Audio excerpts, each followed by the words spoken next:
The Schielhau is one of my favorite cuts, and when it comes to the master strikes, in my view, it's also the best. And today I want to show you a drill that helped me over the past few months to apply it successfully in tournaments. If you enjoyed technique videos and you want to see more drills like this, go ahead and leave a subscription. To place it historically, the Schielhau is an Oberhau with a turned edge, meaning it's a false edge cut. It's performed as an index action, but also can be as an action in 4. The goal is to strike or thrust the head or the torso with a short edge strike in a single cutting motion. The main focus is that within one cut you control the center and deny the threat of the opponent's blade, while at the same timing you try to hit the head. The Schielhau can be done in different situations, depending on the opponent's guard and their speed. I have divided the drill into 3 parts that all build on one another. So let's have a look at the first part right away.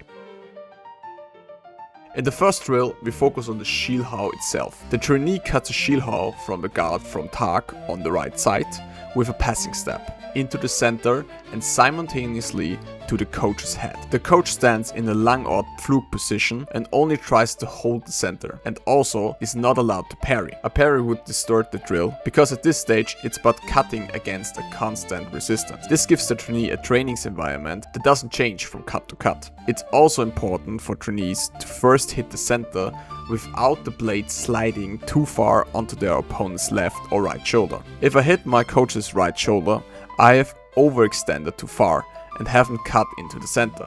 If I hit my opponent's left shoulder, the cut was either made with a weak of the blade or was simply too weak. Once you have claimed the center and after hitting the head, you can add a left Umschlagen or left Zwerch. The advantage of this technique is that you can throw both the Schielhau and the Zwerch from the same grip, so you don't have to change your grip. After that, again try to parry the opponent's blade. This is how you set the base for everything that will follow. When that works well, your coach can start to add footwork. On each attempt, the coach can decide whether to step back or stay. This keeps you away from always running your coach over and helps you make your footwork a bit more precise. At the same time, it gives you the chance to practice using the Schielhau purely as a cut to the center and to hit in the second intention with the Zwerch. Once that works well, you're ready for the second phase of the drill.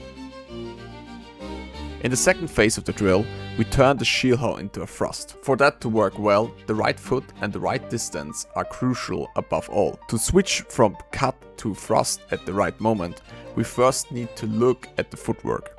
First, we do a passing step. Ideally, before your right foot lands, you already hit the mask with the cut. But if that hasn't happened yet and you are setting up for the next step, you can turn the cut into a thrust. And this is exactly where it gets difficult. For the thrust to work, you must have already won the center with the passing step and the cut. If that's not the case and you are already too deep, with your weak and your coach is strong, it won't work. Another good variation for the thrust is to try to hit your opponent's right shoulder. This not only keeps the blade from sliding off, but also protects you against an afterblow. That also makes the Umschlagen unnecessary. In this phase of the drill, it's important that you really commit to the thrust and leave out the Umschlagen or the Zwerch. Once you have got that down, you can also try landing Schielhau as a first intention thrust, by intentionally skipping the cut and going straight into the thrust.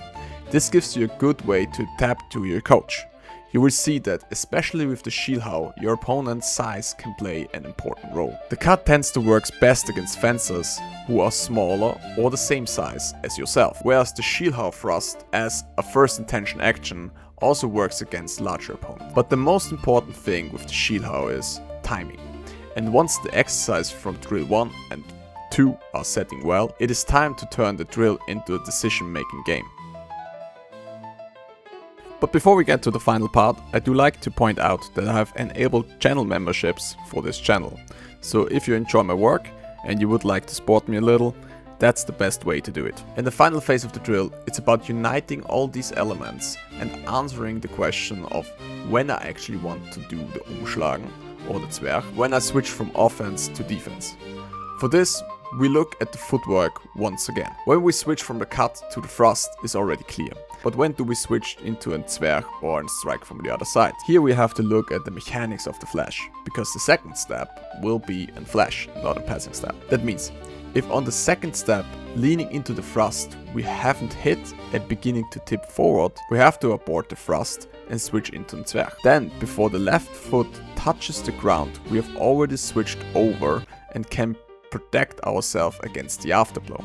The coach still holds the center and decides solely through their footwork how to meet our attack and try to bring in some variety.